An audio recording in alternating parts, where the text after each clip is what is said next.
Sir, paano ba pag nag-register as freelancer last 2023 pero nag-stop muna pero bumalik sa freelancing ngayong 2026? Balikan mo lang po yung BIR Certificate of Registration mo.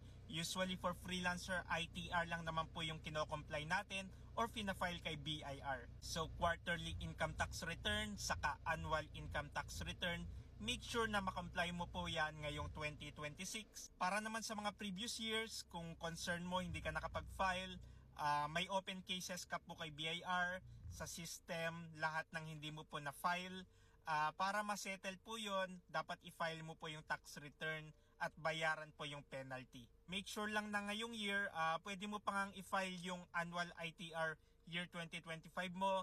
Tapos starting first quarter 2026 onwards, make sure nakakapag-comply ka na. Yes, pwede po yun. Hindi kailangan ayusin natin lahat ng previous problem ng account natin bago tayo mag-start ulit mag-comply kay BIR para hindi na madagdagan. And then pag may budget ka na for your open cases, saka mo na lang po isettle.